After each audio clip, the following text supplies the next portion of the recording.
La chanteuse Natacha Saint-Pierre est avec nous. Bonjour et bienvenue à vous, Bonjour. Natacha Saint-Pierre. Merci, bonjour. Alors, en fait, on se parle un peu parfois avec les artistes avant de le faire devant la télévision. Et j'ai appris, Thomas, que Natacha Saint-Pierre, nous regardez tous les matins. À partir de 7h, c'est À ça? partir de 7 heures, tous Ah les bah matins, je super. suis avec vous. Ah Vous allez venir merci. faire une chronique. Jusqu'à 9h30. Eh ben, je connais tous vos chroniqueurs, je connais tout, j'adore cette émission. Eh ben, Oh, bah, super, c'est on est super. ravis de vous réveiller tous les matins et que vous soyez avec nous aujourd'hui pour parler de votre nouvel album qui s'appelle Jeanne, qui sort dans 2 jours. Vous serez d'ailleurs en tournée dans toutes les églises de France.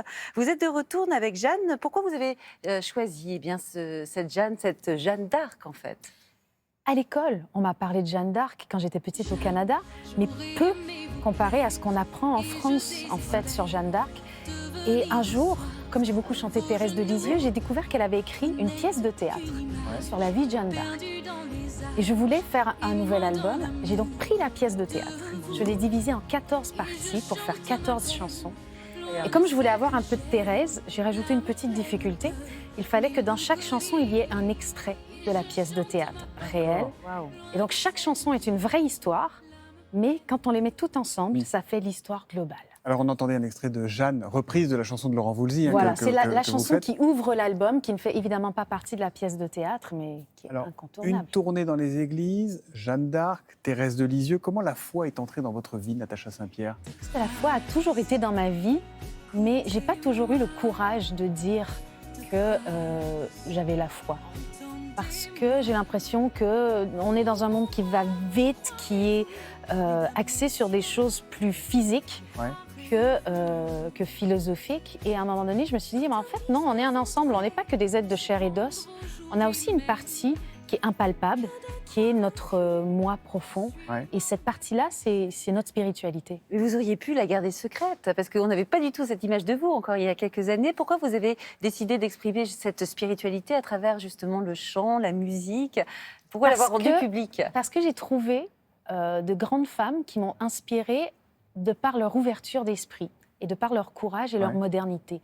C'est ce que Thérèse de Lisieux a fait. Et je trouve que dans l'actualité qu'on vit aujourd'hui, où il y a des femmes qui se battent pour exister, ces femmes-là qui se sont battues, que ce soit Thérèse, que ce soit Jeanne d'Arc, chacune à leur manière pour pouvoir aller au bout de leurs convictions, sont tellement des modèles inspirants. Ce sont des féministes? Je pense qu'elle ne le savait pas, mais oui. Quand on a 15 ans et qu'on décide de dire à tous ces hommes d'église jansénistes que, en fait, non, Dieu n'est pas vindicateur, il suffit de faire des petits actes de gentillesse tous les jours, on est un peu féministe quand on prend la parole. Quand Jeanne décide de mettre un pantalon et de conduire une armée, elle est un peu féministe. Quand vous chantez dans des églises, ça se fait beaucoup. Laurent Voulzy a fait une tournée Oui. dans les cathédrales, etc. Patrick Fiori chante dans les églises aussi. Tout à fait. Là, vous chantez dans les églises. C'est une question de lieu, de sonorité, de spiritualité, de mysticisme. Est-ce que ça change quelque chose par rapport à un Olympia que vous avez pu faire aussi dans votre vie? Ça change, et ce qui change vraiment, c'est la façon dont le public va être attentif au spectacle. Ouais. Que ce soit des croyants ou non, quand on rentre dans une église, on n'a pas la même écoute, on n'a pas la même façon de parler, même on chuchote, Vous êtes plus attentif? au texte. On est beaucoup plus attentif au texte. Et il y a un truc, moi j'aime bien ce qui est vrai. Et quand on fait des spectacles sur une scène, il y a un fond noir qui cache la vraie vie. Et devant ce fond noir, on installe un décor qui est faux, qui va se taire à la fin. Quand on est dans une église, tout est vrai. C'est le vrai décor, c'est la vraie vie. Je ne suis pas sur une scène surélevée. Et du coup, il y a une forme de communication avec le public, un échange qui est plus réel, plus palpable. Plus authentique, peut-être. Mais bien sûr. Alors, ce que j'ai découvert, et c'est assez étonnant, c'est que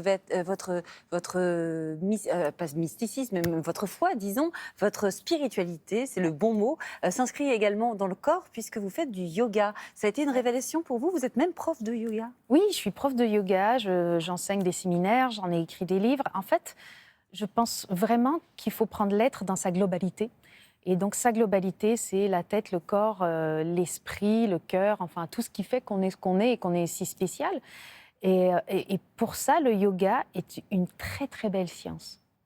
C'est marrant, moi je suis en plein jet lag avec vous. C'est-à-dire qu'il y a un décalage entre l'image que j'avais de vous en vous écoutant chanter, Tu trouveras, qui a marqué toute une génération par exemple, Est-ce que vous êtes devenu... et la personne que je découvre là. Je trouve ça absolument fascinant. Ça, vous l'assumez ou pas complètement? Est-ce que les gens vous regardent, mais c'est toi, Natacha Saint-Pierre? En fait, j'ai un peu grandi devant les gens. Et donc, si à un moment donné, on s'est perdu de vue, moi, j'ai continué à grandir. Donc, forcément, il y a un petit décalage. Mais je pense... J'ai pas l'impression d'avoir des grandes scissures dans ma vie. Ouais. J'ai l'impression d'avoir une continuité en progression. C'est juste nous qui sommes un peu surpris. Là, c'est mais... nous, c'est Oui, nous, voilà. bien sûr. Mais Votre parce vie est que, tout en à fait fait, cohérente, je Non, ne mais juge rien. Mais... Je pense que parce qu'on m'a connue tellement jeune, Exactement. et surtout, je suis arrivée à cette époque, tout le monde pense que je suis plus vieille que ce que je suis d'ailleurs, hein, parce que j'ai commencé à chanter en étant coiffée et maquillée de très très fort. Et déjà à l'Eurovision, j'avais 20 ans, mais j'avais l'air d'en avoir 40. Ouais. Et donc aujourd'hui, 20 ans après, j'ai 40 ans, mais on ne sait pas trop quel âge j'ai, Voilà, on sait pas vous trop a pas vu vieillir, en fait. Ouais. C'est exactement ce qui nous est très arrivé. bizarre, ouais. Vous savez, bon, on l'a dit, hein, vous avez marqué une génération. Les comédiens Ahmed Silla et Bertrand Mais Huskla, vous oui. savez, qui sont à l'affiche du film Vous Jumeaux l'avez bien vu, pas trop. vous Qui était chez vous. Ben, vous voilà, l'avez vu sur lundi. Télématin. Mais évidemment. Est-ce qu'on peut vous remontrer cette séquence? Mais montrez-moi. Coucou. Salut Natacha. Coucou Natacha. On est très content de pas de te voir, mais de t'envoyer cette petite vidéo. Voilà. On voulait te remercier Merci du fond du cœur. de nous avoir prêté ta chanson l'espace d'un instant pour notre film. Et on s'est rendu compte à quel point elle avait touché les gens et elle avait rassemblé les gens, cette chanson. Les gens se rappellent où est-ce qu'ils étaient pendant cette chanson. Moi, pour ma part, c'était mes premières booms. Voilà, et moi pour ma part, je pense que c'était mes errances dans les rues près de mon collège. Donc vraiment merci. Merci et aussi pardon, parce que on la massacre un peu. Ouais. Tu trouveras mes blessures et mes faiblesses, Faiblesse. celles que je n'avoue qu'à demi-mot. Demi-mot, je fais Pascal. Mais faut pas mes maladresses Maladresse. et de l'amour plus qu'il n'en faut. J'ai tellement peur que tu me laisses. Que tu me laisses. Sache que si j'en fais toujours trop, c'est pour qu'un peu tu me restes. Que tu me restes. Bisous Natacha. Fais pas attention, on n'est pas à la maison, hein, c'est pas notre douche. On est dans une loge. Je ris pas ensemble. C'est pas trop mignon, ça. Je ne sais pas si on a Ah, entendu, c'est mais vous top. chantiez en Ouais. même temps que. Mais en oui, même temps je que- chantais en même temps qu'eux. Mais moi, je trouve ça génial quand nos chansons continuent d'exister. Et c'est drôle parce qu'à un moment donné, j'ai voulu arrêter de chanter. J'avais l'impression que je servais à rien. Je disais, en fait, je suis un peu comme un clown. Je divertis les gens, puis après, bon, bah, c'est fini. Ça sert Ah à non. rien. Donc, ça Et doit je vous pense faire que c'est plaisir un de peu voir à ce ça. moment-là où j'ai voulu avoir un peu plus de spiritualité dans mes textes parce que je voulais vous divertir, mais apporter un truc en plus. Vous n'imaginez Vous pas tous l'avez les apporté. souvenirs qu'on accroche Ah oui. à vos chansons, c'est nos colonnes vertébrales de tout ça. Mais il y a toutes nos vies qui sont là-dessus.